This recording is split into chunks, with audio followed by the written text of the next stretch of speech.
Hello అండి, అందరూ ఎలా ఉన్నారు? Welcome back to my channel ఫలహారాల బండి. నేను మీ శిరీష.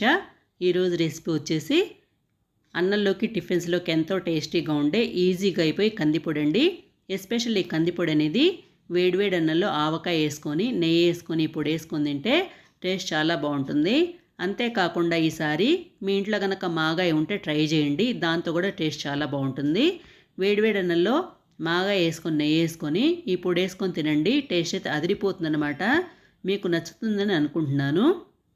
నేనైతే అలానే తింటానని, నాకు చాలా ఇష్టము. ఇంకెందుకు ఆలస్యం వీడియోలోకి వెళ్ళిపోదాం. స్టవ్ వెలిగించి బాణలు పెట్టి వేడెక్కిన తర్వాత 1 కప్పు కందిపప్పు వేసి ఫ్లేమ్ని లోలో పెట్టుకొని దగ్గరుండి ఒక 7-8 మినిట్స్ పాటు బాగా వేయించుకోవాలండి.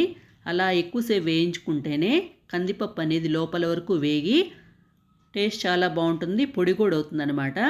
తొందరగా తీసేసామనుకోండి పొడి అవ్వదు, టేస్ట్ బాగుండదు. బాగా వేగాలి, అట్లానే నల్లగా అయిపోకూడదు. కలర్ మారేంత వరకు, మంచివరం వచ్చేంత వరకు వేయించుకుంటే సరిపోతుంది. మీకు అలా కూడా తెలియదు అనుకుంటే కొన్ని పప్పులు నోట్లో వేసుకొని చూడండి. నోట్లో వేసుకొని నమలగానే కటక్ అన్నాయి అనుకోండి, బాగా వేగినట్టు. అప్పుడు మీరు నిస్సందేహంగా వేగినట్టు అనేసి వాటిని ప్లేట్లో వేసేసుకోండి. ఒకవేళ మీకు మెత్తగా అనిపిస్తే ఎక్కడన్నా ఇంకొక నిమిషం పాటు వేయించుకుంటే సరిపోతుంది. చూసారా, వీటిని ప్లేట్లో వేసేసాను. మళ్ళీ అదే బాణలిని స్టవ్ మీద పెట్టేసి 1 కప్పు కందిపప్పుకి 1/2 కప్పు పచ్చెనపప్పు వేసి ఫ్లేమ్ని లోలో పెట్టుకొని ఒక 5 నిమిషాల పాటు వేయించుకోవాలండి. నేనైతే పెసరపప్పు కూడా వేసి వేయించుకుంటాను కాబట్టి పచ్చెనపప్పు కొంచెం వేగిన తర్వాత అప్పుడు మిగతా వేస్తాను. మీకు అలా విడివిడిగా వేయించుకుంటామనంటే ఒక 7 నిమిషాల పాటు అది కూడా అట్లానే వేయించుకోవాలి. ఇప్పుడు దీంట్లోనే పెసరపప్పు ఒక 1/2 కప్పు వేసి రెండింటిని కలిపి ఇంకో 3 నిమిషాల పాటు వేయించుకోవాలండి. పెసరపప్పు ఏంటంటే తొందరగా వేగిపోతుంది కాబట్టి లాస్ట్లో వేస్తున్నాను. చూసారు, ఇవి కూడా అంతేనండి, మంచి వరం వస్తుంది, కలర్ మారుతుంది, అప్పుడు బాగా వేగినట్టు అనమాట. మిగతా ప్రాసెస్లోకి వెళ్ళే ముందు చిన్న రిక్వెస్ట్ అండి, ఎవరైనా నా ఛానల్ని కొత్తగా చూస్తున్నట్టయితే తప్పకుండా సబ్స్క్రైబ్ చేసుకోండి. నచ్చితే లైక్ అయితే ఇవ్వండి, మీ ఫ్రెండ్స్కి షేర్ చేయండి. మరిన్ని మంచి మంచి వీడియోస్ చేస్తాను.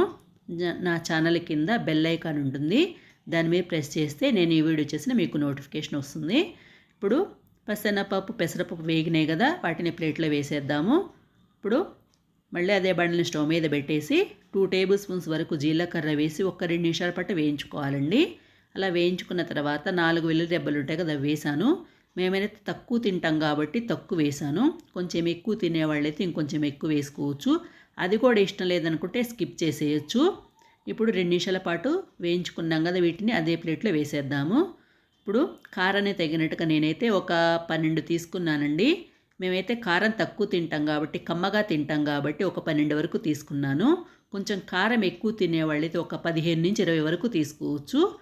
నేనైతే నూనె వేయకుండానే ఆ గొళ్ళలోనే వేయించుకుంటానండి.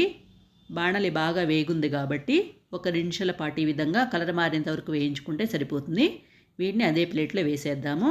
ఇక్కడ నేనైతే 1 టేబుల్ స్పూన్ వరకు మిరియాల పొడి వేస్తున్నానండి. మీ దగ్గర మిరియాల పొడి లేదనుకుంటే 1 స్పూన్ వరకు మిరియాలు తీసుకొని మనం జీలకర్ర వేయించుకుంటున్నాం కదా, అప్పుడే వేసేసి వేయించుకోండి.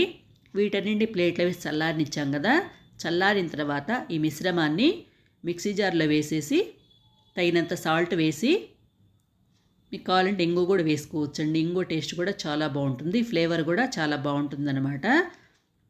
ఇంకోండి, మూత పెట్టేసి ఇలా మెత్తగా గ్రైండ్ చేసుకొని ఎయిర్టైట్ బాక్స్లో పెట్టేసుకుంటే సరిపోతుంది. మాకైతే కంపల్సరీ అండి, ఇది కందిపొడి అనేది మా ఇంట్లో అయితే కంపల్సరీగా ఉంటుందన్నమాట. మీకు నచ్చితే లైక్ చేయండి, షేర్ చేయండి, సబ్స్క్రైబ్ చేయడం మాత్రం మర్చిపోవద్దు. Thank you for watching.